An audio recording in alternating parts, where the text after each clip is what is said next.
बिस्मिल्लाहिर्रहमानिर्रहीम। मामू जब भी घर रुकने आते तो अम्मा को कहते, तेरी बेटी जवान हो गई है, इसे अपने साथ सुलाया कर। मुझे मामू पर बड़ा गुस्सा आता क्योंकि मैं रोज रात अपने दोस्तों से बातें करती थी, लेकिन अब अम्मा मुझे अपने साथ सुलाने लगी थी। जब आधी रात को अम्मा उठकर वॉशरूम गई तो मैं अम्मा की जगह लेट गई, लेकिन सर पर आसमान टूट पड़ा जब मुझे मेरा नाम शर्मीन अख्तर है। मेरी जिंदगी बहुत अच्छी गुजर रही थी, पर कुछ लोगों की जिंदगियों में अनहोनी हो जाया करती है, जिससे जिंदगी बदल जाती है।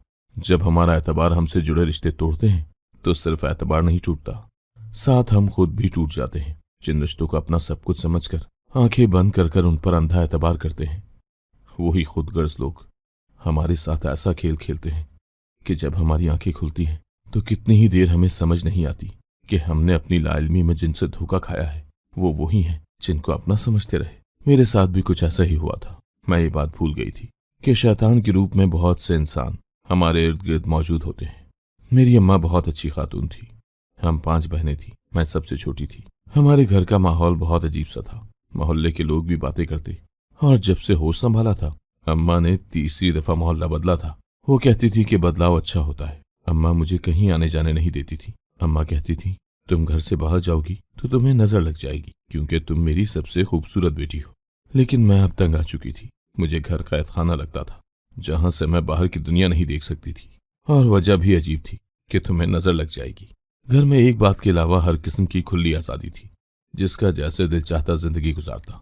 वो बात ये थी कि कोई भी अपनी मर्जी से शादी नहीं कर सकता।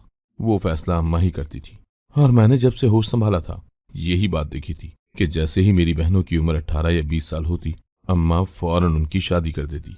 शादी के बाद मैंने अपनी बहनों को कभी घर आकर मिलते नहीं देखा था। न जाने वो कैसी होंगी, खुश भी होंगी अपनी जिंदगी में या नहीं। एक दिन मैंने अम्मा से कहा कि हम उनसे मिलने चलते हैं। इतना अरसा हो गया है जब से बहनों की शादी की है, वो एक बार भी मिलने के लिए नहीं आई। अम्मा ने कहा, उनकी शादी बहुत अमीर घरों में की है मैंने। वो तो ऐश करती हैं और मिलने इसलिए नहीं आती क्योंकि वो पाकिस्तान से बाहर है। जब पाकिस्तान लौटेंगी तो फिर तुम मिल लेना अपनी दोनों बहनों से।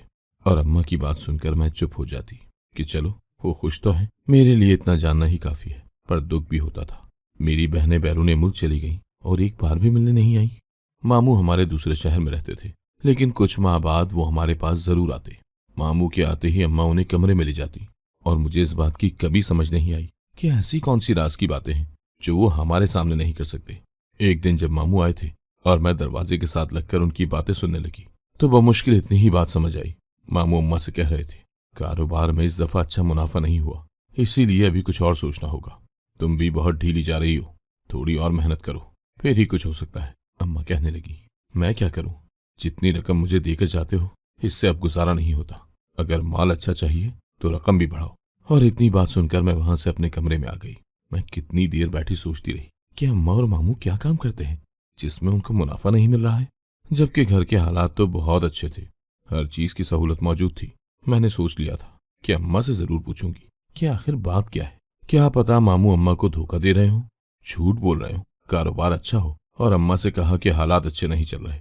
जब मामू चले गए तो मैंने अम्मा से कहा, अम्मा आप और मामू किस चीज का कारोबार करते हैं।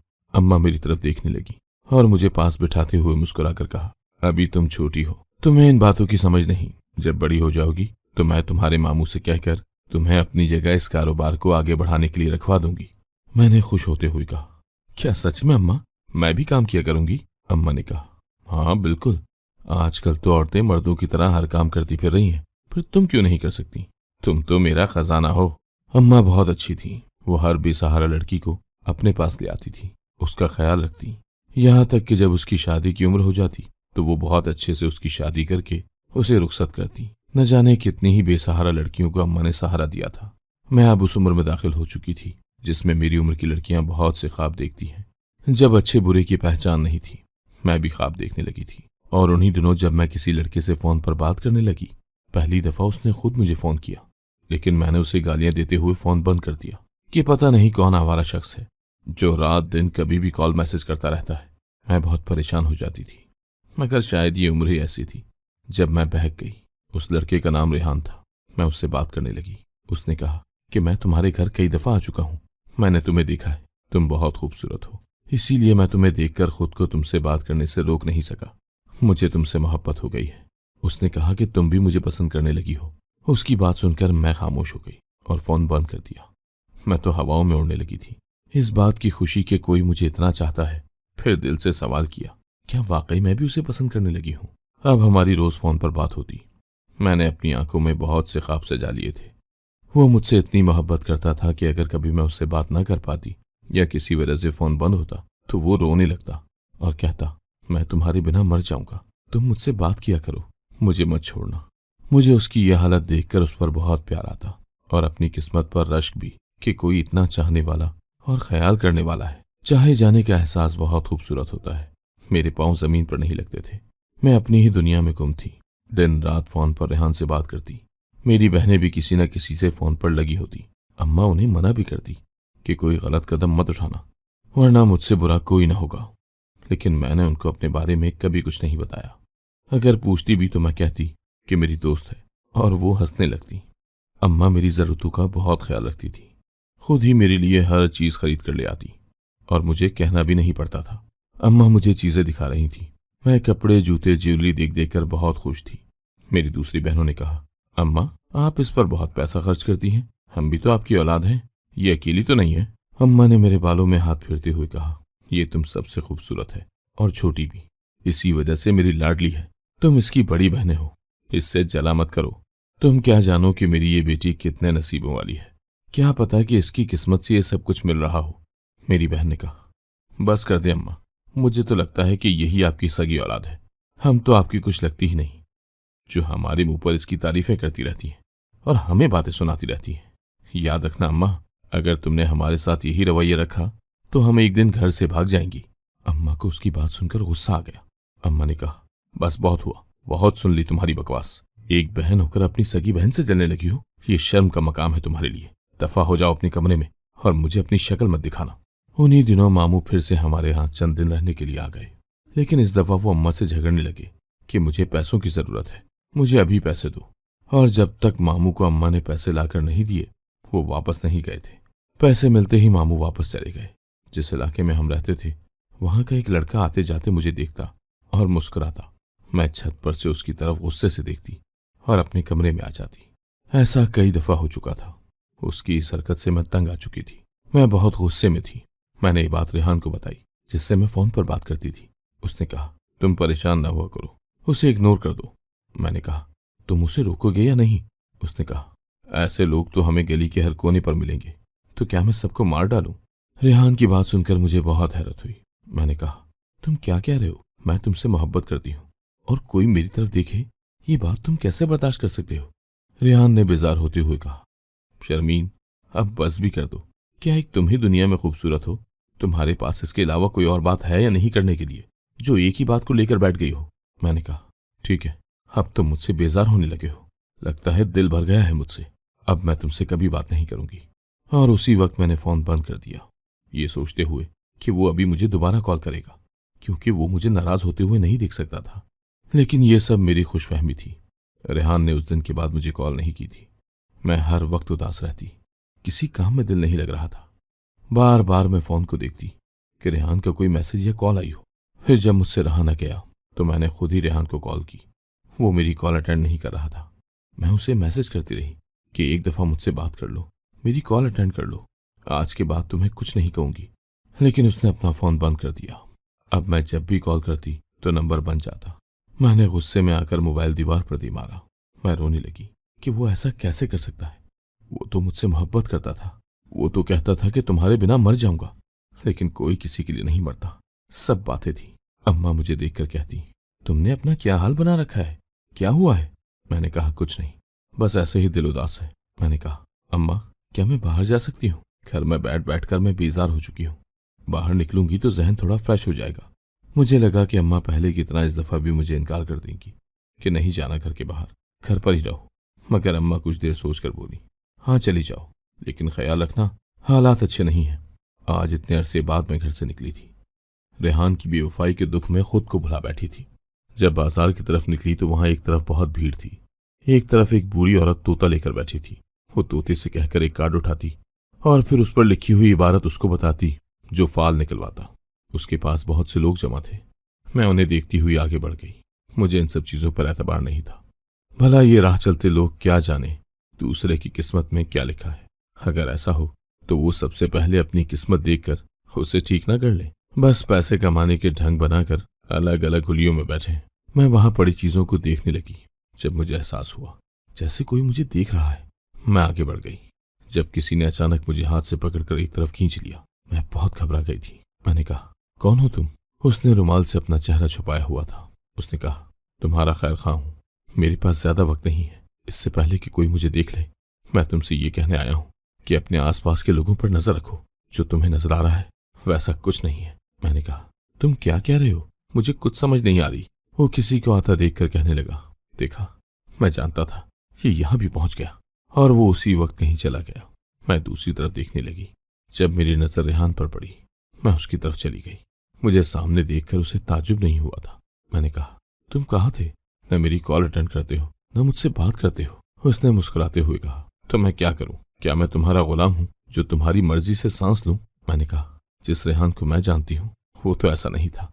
उसने कहा, वो रेहान समझो मर गया। उसने हाथ जोड़ते हुए कहा, अब पीछा छोड़ो मेरा और अपनी राह लो। तभी एक लड़की रेहान के पास आकर बोली, तुम यहाँ क्या कर रहे हो? मैं कब से दुकान पर बैठी तुम्हारा इंतजार कर रही हूँ। मैंने उस लड़की से पूछा, तुम कौन हो और रेहान के साथ क्या कर रही हो? उसने कहा, ये सवाल तो मुझे तुमसे पूछना चाहिए कि तुम रेहान के पास क्यों खड़ी हो।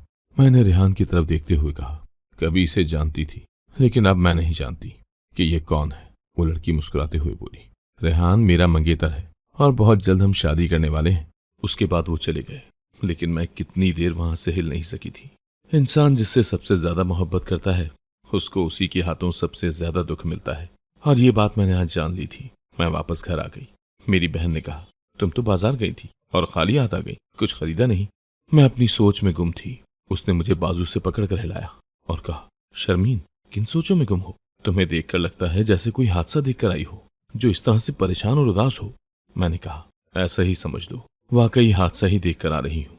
शायद इसीलिए बाजार गई थी कि किसी की असलियत देखनी थी मुझे। मेरी बहन ने कहा, क्या बात है, कुछ हुआ है? मैंने कहा, मैं अभी कोई बात नहीं करना चाहती, कुछ देर के लिए तन्हा रहना चाहती हूँ। उसने कहा, ठीक है, तुम बैठो, लेकिन सुनो, खुद को किसी गैर के लिए तबाह नहीं करते। ये तुम्हारी जिंदगी है, इसे किसी और के मुताबिक मत ढालो। इसको इस तरह जियो जैसे तुम खुद चाहती हो। आज मुझे खुद पर बहुत अफसोस हो रहा था कि मैं कैसे उस धोखेबाज इंसान की बातों में आ गई। मैं तो उसके लिए फकत वक्त गुजारी थी। वो मुझसे बात करके टाइम पास कर रहा था और मैं उसको सच समझ बैठी। ये जान ही न सकी कि एक चेहरे पर कितने निकाब चढ़े, उनके पीछे छुपी उनकी असलियत देख ही नहीं सकी। आज मुझे ऐसे सहारे की जरूरत थी जिसको दिल का हाल सुनाने के लिए लफ्जों की जरूरत न पड़े। वो बिन कहे ही मुझे समझ जाए। मेरी 2 और बहनों की शादी हो चुकी थी, अब मेरी बारी आने वाली थी। मैंने अम्मा से कहा, मैं शादी नहीं करूंगी। अम्मा मुस्कुराने लगी और बोली, तुम तो मेरी सबसे खुशकिस्मत बेटी हो, तुम्हारे नसीब से हमारे भी दिन बदलने वाले हैं। मुझे अम्मा की ये बात समझ नहीं आती थी। कुछ दिनों से मामू फिर से घर आए हुए थे। वो हमेशा अकेले ही आते थे, कभी भी अपने बीवी बच्चों को लेकर नहीं आए थे। मामू अम्मा को कहते, तेरी बेटी जवान हो गई है, इसे अपने साथ सुलाया कर। मुझे मामू पर बहुत गुस्सा आता।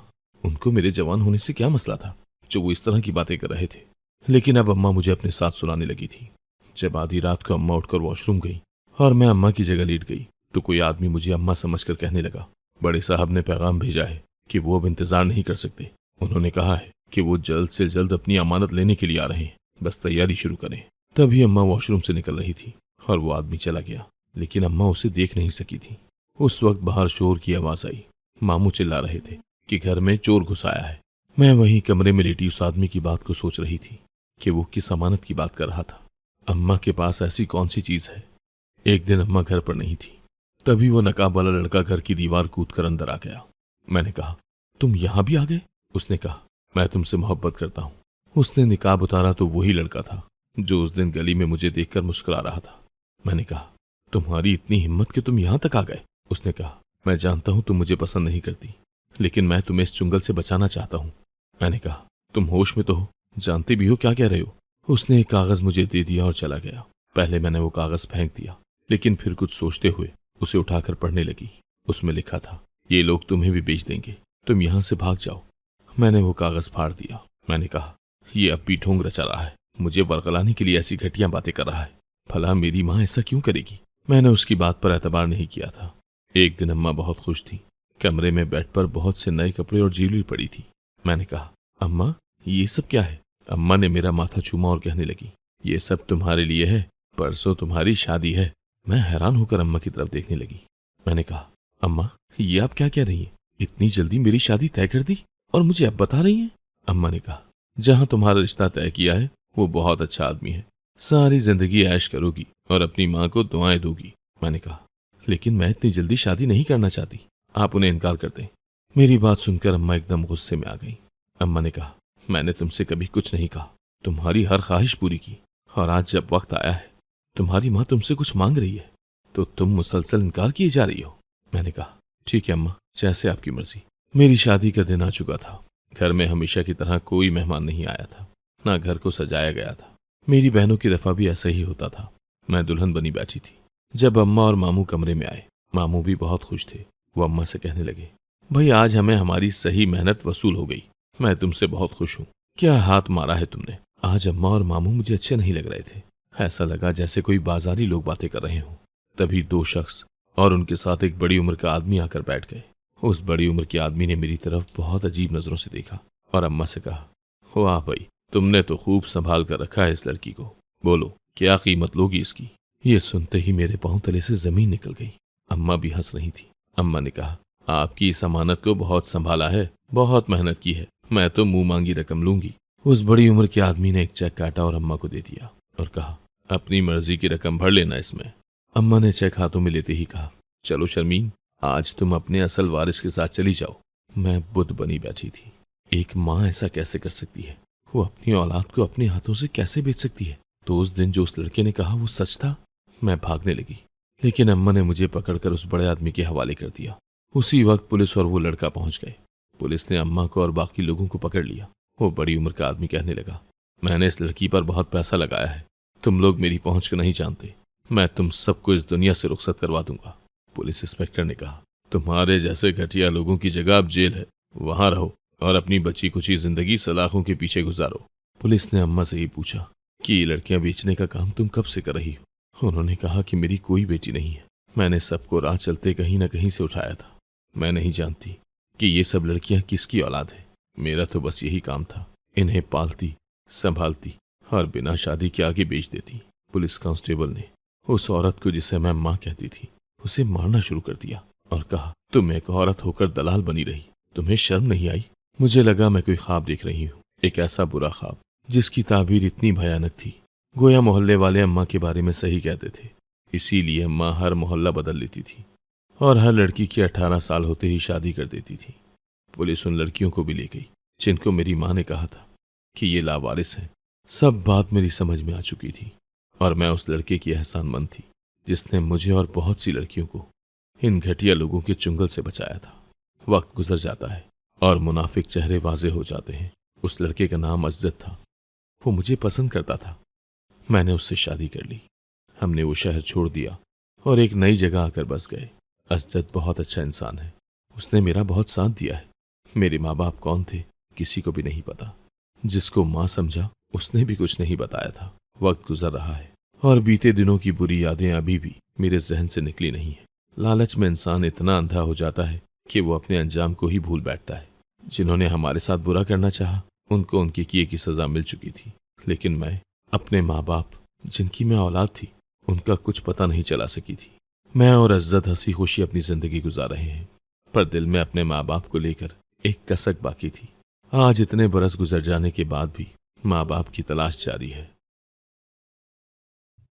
अगर आपको आज की कहानी पसंद आई है तो वीडियो को जरूर लाइक कीजिएगा और अपने दोस्तों के साथ भी शेयर कीजिएगा। और हाँ, अगर आपने अभी तक हमारा चैनल सब्सक्राइब नहीं किया तो जरूर सब्सक्राइब करें। मिलते हैं कल एक नई और दिलचस्प कहानी के साथ। अल्लाह हाफिज।